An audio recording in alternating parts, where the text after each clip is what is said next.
waliigalteewwan isaanii kallattiilee garaagaraatiin furachuu danda'u. Kallattiilee kanneen keessaa tokko waraanaan yoo furatan inni biraa karaa qalamaatiin yookaan karaa mariitiin kan furatanidha. Waliigalteewwan kanneen keessaa waliigaltee dhiyeenya kana Itoophiyaa fi Somaaliyaa gidduutti magaalaa guddittii Tarkii Ankaaraatti geggeeffame guyyaa har'aatiif qabanneerra. Itoophiyaa fi Somaaliyaan muddama waggaa tokko isaan gidduu deemaa turee fi gaanfa Afrikaatti yaaddoo uume furuuf waliigaltee Ankaaraa irratti mallattoo isaanii kaahanii harka wal fuudhaniiru. Sa'aatii 8tiif jaarsummaa pirezidaantii Tarkiitiin Ankaaratti guyyaa roobii taasifame Recep Tayyip Erdogan waliigaltee seera qabeessa jechuun jajaniiru. Itoophiyaa fi Somaaliyaan dhibdee kan seenan erga Itoophiyaan bulchiinsa Somaalilaand akka Somaaliyaan qaama kiyyattiin jettu waliin ulaa galaanaa mallatteessitee boodaadha. Ji'ootaaf ministeerota dhimma alaa biyyoota lamaanii ofitti waamuun marsaa lamaan marii taasiftuuf dhimmichi osoo hin milkaa'in hafin ni yaadatama. Amma immoo marsaa sadaffaan yeroo jalqabaaf bulchiinsa Itoophiyaa ministeerri muummee Dr. Abiy Ahmedii fi pirezidaantiin Somaaliyaa Hassan Sheikh Mohaammed bakka argamanitti geggeeffameera. Dhaabbileen garaagaraa kanneen akka Gamtaa Afrikaa fi IGAD waliigaltee kana dinqisiifachuun gammachuu isaanitti dhagahame ibsataniiru. Gamtaan Afrikaa osoo hin turin akka hojiirra oolus dhaameera. Bulchoonni lamaan marii sa'aatii 8 fudhate booda waliigaltee irra gahuu isaanii lamaan isaaniiyyuu karaa miidiyaatiin ibsa kennaniiru. Dureewwan lamaan gidduutti mariin fuula fuulatti yoo taasifamee jiraate garuu hin beekamu. Mariin marsaa kanaan kan dura ministeeronni dhimma alaa taasisan qofaattidha. Qabiyyeen waliigaltee kanaa gama mootummaa Itoophiyaatiin ifa ta'ee dubbatamuu baatus Somaaliyaan garuu qabxiilee irratti waliigalan ministeera dhimma alaa isaaniitiin ibsiteerti. Erga waliigalteen kun raawwatamee booda dureewwan sadanuu miidiyaaleedhaaf ibsa kennaniiru. Pirezidaantiin Tarkii Recep Tayyip Erdogan kun biyyoota lamaan gidduu nagahaa fi tumsaa fi akkasumas tarkaanfii jalqabaa akka ta'u abdachuu kooti jedhan.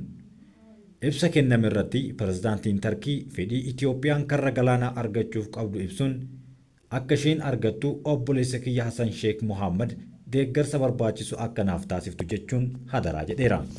Akkaataa waliigaltee kanaan Itoophiyaan birmadummaa Somaaliyaa jalatti ulaa galaanaa amansiisaa akka nageenya qabuu fi kan waaraa ta'e akka argattu waliigaltee taasisuun waliin akka hojjetan ibsameera. Akkaatuma kanaan biyyoonni lameen ji'oota muraasa keessatti marii geggeessanii xumuruun waliigaltee walitti dhufuuf akka murteeffatan himaniiru.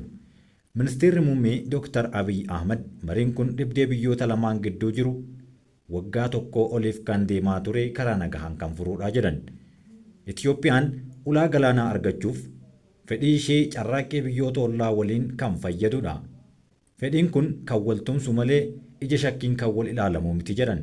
Pirezidaantiin Somaaliyaa Hassan Sheikh Mohaammed gama isaaniitiin waliigalteen Ankaaratti taasifame biyyoota lamaan gidduutti garaagarummaa ture kan xumureedha jechuun dubbatan. Biyyoonni lamaan jaarsummaa pirezidaantii Tarkiin dhimmoota ijoo irratti kan wal ta'an labsii murtee Ankaaraa sanada jedhu irratti ifa ta'eera. Waliigalteen gama daayireektorootii koominikeeshinii mootummaa Turkiin ifa kan ta'e kana dura aantummaa dhimma ulaa galaanaa argachuu Itoophiyaa fi Somaaliyaa wal dhibsiise irratti xiyyeeffata. Akkasuma dhimma waraana Itoophiyaa Somaaliyaan baatii ammajjii dhufu irraa eegalee ergama keessaa akka bahu ibsite ilaalchisee qeeqa Somaaliyaan kaastes kan hambisu jechuun dubbataniiru. Dureewwan Itoophiyaa fi Somaaliyaa birmadummaa walabummaa fi tokkummaa daangaa akkasumas seerota idil addunyaa UN akkasumas Gamtaa Afrikaa jalatti eeraman kabajuuf waliigaltee isaanii irra gahaniiru. Dhibdeewwanii fi dhimmoota falmisiisaa duubatti deebisuun fuulduratti badhaadhina waloof hojjechuuf kan wal tumsu jedhan.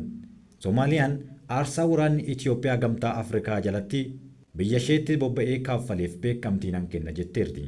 Tokkummaa daangaa Somaaliyaa haala kabajeen Itoophiyaan ulaa galaanaa amansiisaa argachuun ishee faayidaa garaagaraa qabu jechuun biyyoonni lamaanuu beekamtii walii kennuu itti fufaniiru. Biyyoonni lamaan qooda fudhannaa Tarkii ji'a gurraandhalaa keessa dhimmoota teeknikaa irratti marii taasisuu kan eegale yommuu ta'u, kunis baatii 4 keessatti xumurama jedhan. Birmadummaa Somaaliyaa jalatti Itoophiyaan ulaa galaanaa amansiisaa kan nageenya qabuu fi waaraa akka argattu waliigaltee kiraa fi tooftaawwan daldalaa taasisuu waliin xumuramuuf eeganiiru. Biyyoonni lamaan deeggarsa Tarkii simachuun hiikaa fi hojiirra oolmaa waliigaltee kanaan wal qabatee gargaartee uumuu Gama Tarkiin marii fi karaa nagahaa qabuun furuuf walii galaniiru. Biyya uummata baay'ee qabaattee ulaa galaanaa hin qabne kan taate Itoophiyaa fi bulchiinsi Somaalilaand waggaa darbee ture waliigaltee ulaa galaanaa kan walii mallatteessan. Baatii tokko keessatti hojii irra oola jedhamus hanga yoonaatti garuu eeggamaa jira. Booda kana Somaalilaand keessatti filannoo haaraa taasifameen pirezidaantiin duraanii Musee Bihii dorgomaa paartii mormituun mo'atamanii aangoo irraa bu'aniiru. Qabiyyeen waliigaltee sanaas ummataaf ifa ta'uu baatullee Itoophiyaan ulaa galaanaa kiiloomeetira 20 dheeratuuf daldala akkasumas humna galaanaaf tajaajilu akka argattu ibsamee ture. Deebii kanaatiif immoo Itoophiyaan bulchiinsa Somaalilaandiif beekamtii biyyummaa kan kennitudha. Somaaliyaan waliigalteen kun birmadummaa kiyya kan sarbu jechuun cimsitee mormaa turte. Ambaasaaddara Itoophiyaas ari'uun kan ishees Finfinneedhaa waamteerti. Dhimma hidha haaromsaatiin dhibdee kan qabdu Masriin waliigaltee waraanaas Somaaliyaa waliin mallatteessiteerti. Masrii fi Eertiriyaan wal ta'uun immoo walta'iinsi haaraan biyyoota sadii gidduutti mallattaa'e. Somaaliyaan Itoophiyaa waliin ta'anii mari'achuu jalqaba waliigalteen ulaa galaanaa addachituu qaba jechuun haal duree jalqabaa keessee turte. Sababa kanatti mariin marsaa lammaffaa Turkiitti taasifame fuulaa fuulatti osoo hin taane qofaa kan taasifame ture. Amma erga Itoophiyaa fi Somaaliyaan jaarsummaa Tarkiin waliigaluu isaanii ibsanii hireen waliigaltee ulaa galaanaa maal akka ta'u wanti beekame hin jiru. Qooda kana dura Tarkiin biyyoota lamaan araarsuuf taasistu garuu bulchiinsi Somaalilaand yaaddoo akka ilaaltu ni yaadatama. Biyyoota lamaan waliin hariiroo jabaa kan qabdu Tarkiin gaanfa Afrikaatti humna siyaasaa irree cimsachaa kan jirtudha. Somaalilaand gama isheetiin waliigaltee Itoophiyaa fi Somaaliyaan taasisan irratti ooltee osoo hin bulin ejjennoo ishee baaftee dubbifte.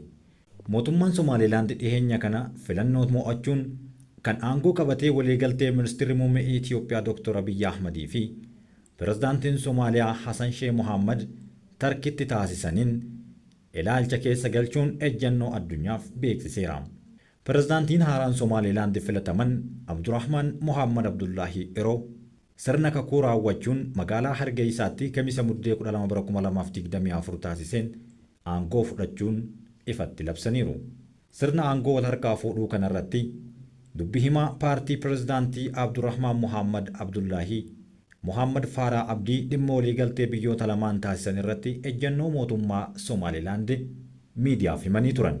Waliigalticha ilaalchisee gama Somaalilaandiin yaada jiru ilaalchisuun dubbi himaan kun akka dubbatanitti waliigalteen biyyoota lamaan gidduutti Ankaaratti taasifame dhimma biyyoota lamaanii ta'uu fi Somaalilaand garuu biyya biraa waan taateef dhimmi kun kan ishee hin ilaallanneedha jedhan. Kan mallatteessan biyyoota lamaaniidha. Nuti garuu Somaalilaandidha. Biyyoonni obbolaa lamaan waliigaltee mataa isaanii kan mallatteessan isaan garuu waliigaltee akkanaa yoo mallatteessan haaraa miti jechuunis qeeqa xiqqoo darbataniiru. Kun hin ilaallatu jechuun dubbi himaan paartii bulchaa jiru waadaanii Mohammad Farah Abdii himaniiru. Dabalataan haala waliigaltee wal hubannoo mootummaan Somaalilaand kanaan dura aangoo irra jiru Itoophiyaa waliin mallatteesse irratti argamu wayita dubbatanitti mootummaan haaraan reefuu aangoo fudhate waan ta'eef yeroo fudhatee akka ilaaluu fi akka murteessu himaniiru. Reefuu aangoo fudhachuu keenyaadhaan waliigalteen Itoophiyaa waliin taasifame hin ilaalle haa ta'u malee kan ilaallu ta'a kanaafuu maal akka ta'u baruuf eeguun nurra jira jechuun dubbateera. Ulaa galaanaa kan hin qabne Itoophiyaan gaafii ulaa galaanaa argachuuf qabduuf deebii argachuuf carraaqii taasisuun waggaa darbe waliigaltee Somaalilaand waliin taasifteen alatti Somaaliyaa waliin waliigaltee karaa ittiin ulaa galaanaa argattu yookaan gara galaanaatti dabartuu dandeessuun amansiisaa ta'ee fi itti fufiinsa qabu argachuuf kan ta'e Ankaaratti mallatteessiteerti.